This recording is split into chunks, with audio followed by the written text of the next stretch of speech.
లెక్కిస్తున్నాడు, అతని థింక్ ట్యాంక్లో ఎవరన్నా అతన్ని డైవర్ట్ చేస్తున్నారా అనేది మనకు అర్థం కాలేదు. సంపత్ గారు, మీ కంక్లూజన్ ఏంటి దీని మీద ప్లీజ్? సంపత్ గారు మీరే, మీ కంక్లూజన్ ఏంటి దీని మీద?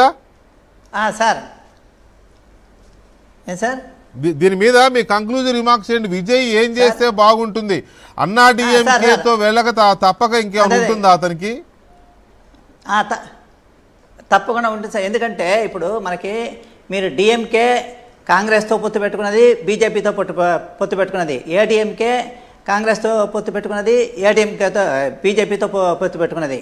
అంటే కేంద్రంలో ప్రభుత్వంలో ఎవరు ఉంటే వాళ్ళతో పొత్తు పెట్టుకుంటే మన రాష్ట్రానికి మంచిది అనేటటువంటిది ఈ తమిళనాడు ఉండేటటువంటి ద్రావిడ పార్టీల జనరల్ పాలసీ. కాబట్టి ఇప్పుడు విజయ్ కూడా మంచి ప్రభుత్వాన్ని నడిపించాలి అని అంటే ఖచ్చితంగా కేంద్ర ప్రభుత్వంలో ఎవరుంటే వాళ్ళతో పొత్తు పెట్టుకోవాలి. వాళ్ళతో అంటే ఇక్కడ డైరెక్ట్గా బీజేపీతో కాకపోయినా ఏడీఎంకేతో పొత్తు పెట్టుకోవాలి. కాబట్టి అటువంటి ప్రయత్నం ఖచ్చితంగా చేస్తారు అనేటటువంటి నమ్మకం నాకు ఉంది సార్. కాబట్టి అదే మంచిది కూడా. ఎవరు చేస్తారు సంపత్ గారు? మీరు చెప్పి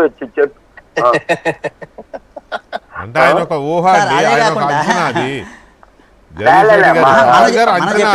మన అభిప్రాయం మనం చెప్తావా? అంతే, చెప్పింది వాళ్ళు వింటారా ఏంది? మన అంచనా అది. అలా చేస్తే బాగుంటుంది state, in the interest of state.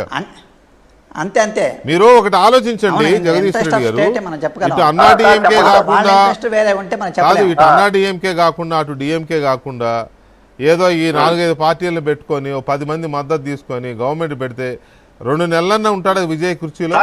10 మంది లేరు. అదే అంటున్నా, లేరు. 2 నెలలు కూడా కుర్చీలో కూర్చోరు. పార్టీలు ఎక్కువ, మనుషులు తక్కువ. అదే కదా, అందరూ ఒక్కొక్క సీటు. అదేమంటే ప్రేమలత స్టేట్మెంట్ ఇచ్చింది, మనుషులు తక్కువ. కరెక్టే.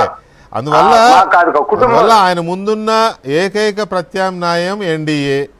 అది మరి ఆయనకు తెలుగు వచ్చో రాదో, డిబేట్ చూస్తాడో లేదో నాకు తెలియదు, కానీ చూసిన వాళ్ళు చెప్తే ఎవరన్నా లేదు, ఆయన తెలుగు బాగా మాట్లాడతాడు. విజయ్ తెలుగు మాట్లాడతాడు. అంటే ఈ టైంలో చూడాలి కదా, బిజీ అక్కడ బుసి ఆనంద్ తెలుగు మాట్లాడతాడు, ఆదవర్జున్ మాట్లాడతాడు, ఆదవర్జున్ నెల్లూరు, జాన్ వేసి కర్నూలు నుంచి వచ్చి మాట్లాడతాడు, తెలుగోడు.